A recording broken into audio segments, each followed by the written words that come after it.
வீட்டில் தனியாக இருக்கும் பெண்களை குறிவைத்து அடுத்தடுத்து கொடூரமாக கொலை செய்து கொள்ளையடித்து வந்த கொள்ளையன் 1 மாதம் கழித்து சிக்கிய நிலையில் அவனிடம் நடத்திய விசாரணையில் திடீர் திருப்பமாக சிவகங்கை குற்றப்பிரிவு காவலர்கள் கூண்டோடு கலைக்கப்பட்டிருப்பது அதிர வைத்துள்ளது. சிவகங்கை மாவட்டம் கள்ளுவழி கிராமத்தில் குடியரசு தினத்தன்று குழந்தைகள், முதியவர்கள் என ஒரே குடும்பத்தை சேர்ந்த 5 பேரை கட்டி போட்டு கொடூரமாக தாக்கிவிட்டு 50 சவரன் நகைகள் கொள்ளையடித்து சென்ற சம்பவம் பரபரப்பை ஏற்படுத்தியது. கொள்ளையில் ஈடுபட்டது யார் என்ற துப்பு கிடைக்காமல் 1 மாதமாக தேடி வந்த போலீசார் கடைசியில் தேவக்கோட்டை தென்னீர் வயல் பகுதியை சேர்ந்த தினேஷ்குமார் என்பவனை கைது செய்தனர். தினேஷ்குமாரிடம் நடத்திய விசாரணையில் இன்னும் பல அதிர்ச்சி தகவல் வெளியாகி 6 காவலர்களை டிரான்ஸ்பர் செய்யும் அளவுக்கு வந்திருக்கிறது. கடந்த 2020ஆம் ஆண்டு முடுக்கூரணி என்ற கிராமத்தில் வீடு புகுந்து ராணுவ வீரரின் தாய் மனைவியை வெட்டி கொலை செய்து 65 சவரன் நகைகளை கொள்ளையடிக்கவே கண்முன்னே தாயும் பாட்டியும் இறந்து கிடந்ததை பார்த்து இரவு முழுவதும் 7 மாத குழந்தை அழுது கொண்டே அமர்ந்திருந்தது மனதை உலுக்கியது. இப்படி பிஞ்சு குழந்தையின் முகத்தை கூட யோசிக்காமல் இந்த வெறிச்செயலை அரங்கேற்றியது தற்போது பிடிபட்டுள்ள தினேஷ்குமார் தான் என்பது தெரிய வந்துள்ளது.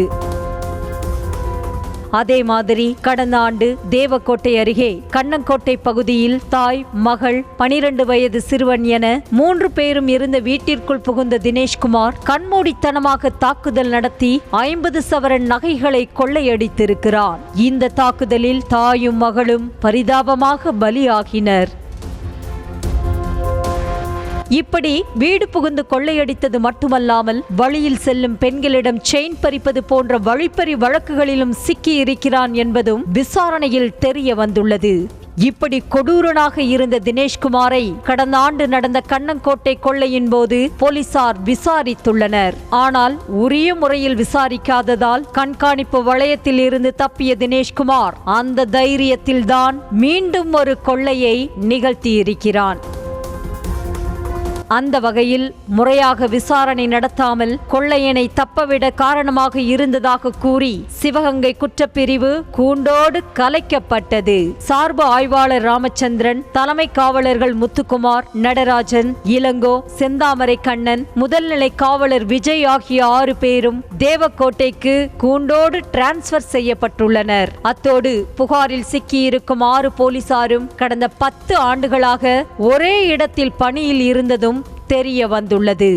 மேலும் கொள்ளையன் தினேஷ்குமாருக்கும் போலீசாருக்கும் இடையே செல்போன் மூலம் தகவல் தொடர்பு இருந்ததும் தெரிய வந்திருப்பதாக கூறப்படும் நிலையில் அது குறித்தும் விசாரணை நடத்தப்பட்டு வருகிறது. சம்பவம் நடந்ததும் கொள்ளையனை பிடிக்க 8 தனிப்படைகள் அமைக்கப்பட்டன.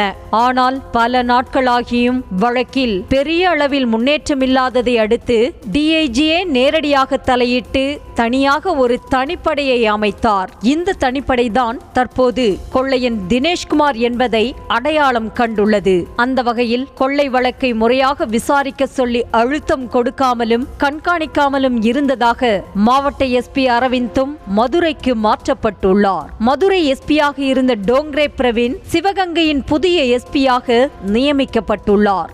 முதற்கட்ட விசாரணையிலேயே கண்ணெதிரே இருந்த குற்றவாளியை பிடிக்காமல் குற்றப்பிரிவு போலீஸ் மெத்தனம் காட்டியது தெரிய வந்திருக்கும் நிலையில் அடுத்தடுத்த விசாரணையில் கூண்டோடு கலைக்கப்பட்ட காவலர்கள் சஸ்பெண்ட் நடவடிக்கையில் சிக்கவும் வாய்ப்பிருப்பதாக கூறப்படுகிறது. செய்திகளை உடனுக்குடனும் துல்லியமாகவும் தெரிந்து கொள்ள சப்ஸ்கிரைப் பண்ணுங்க.